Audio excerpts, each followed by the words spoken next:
1 लाख करोड़, 10 लाख करोड़, जी नहीं 85 लाख करोड़ रुपए।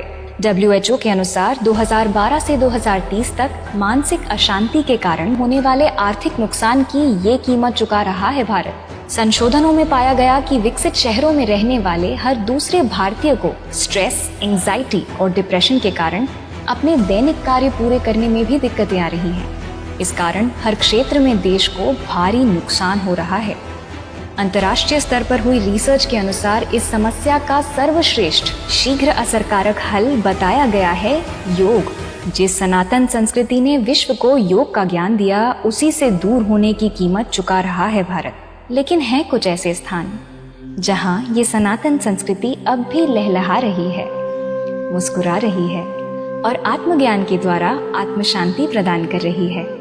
ये दृश्य हैं संत श्री आशाराम जी आश्रम मोटेरा के, जहां हर उम्र, संप्रदाय और हर वर्ग के व्यक्ति इस सनातन संस्कृति को अपने जीवन में उतार के स्वस्थ, सुखी और सम्मानित जीवन जी रहे हैं। ये भूमि है साबरमती नदी के पावन तट पर। जाबल्य ऋषि की तपोभूमि वर्तमान में संत श्री आशाराम जी आश्रम के नाम से देश विदेश के करोड़ों लोगों का आश्रय स्थान।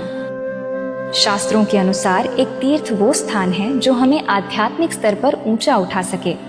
हार्वर्ड स्कॉलर डायना एक उपनिषदों से ये निष्कर्ष निकालकर अपनी किताब इंडिया अ सेक्रेड ज्योग्राफी में लिखती हैं कि सभी तीर्थों में सर्वश्रेष्ठ वो तीर्थ है जहां द सुप्रीम बीइंग का ज्ञान अर्थात ब्रह्म ज्ञान का सत्संग होता हो। लेकिन स्मरण रहे, तीर्थत्व प्रदान करने वाले ब्रह्म ज्ञानी संत महापुरुष अत्यंत दुर्लभ होते हैं। विचार कीजिए, जहां गीता, उपनिषद और ब्रह्म ज्ञान की अविरत गंगा बहती आई हो, एक ब्रह्म ज्ञानी करुणा सिंधु लोक संत की जो तपस्थली हो, जिस भूमि के कण कण में जीव को आत्मानुभूति कराने के स्पंदन हो, विश्व में ऐसी अत्यंत दुर्लभ भूमि पर बुलडोजर चला देना, क्या ये देश, संस्कृति और धर्म के साथ क्रूर अन्याय नहीं है? जी हाँ, 2036 ओलंपिक्स के लिए 650 एकड़ के स्पोर्ट्स एनक्लेव बनाने के लिए 10 एकड़ से भी छोटे इस महातीर्थ को छोड़कर क्या सरकार के पास कोई अन्य भूमि नहीं है?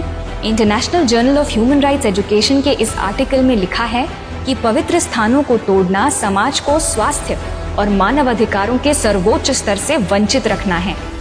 चंद दिनों के ओलंपिक्स के लिए क्या इतनी बड़ी कीमत चुकाने को तैयार है भारत? आपकी क्या राय है? हमें कमेंट्स में जरूर बताएं।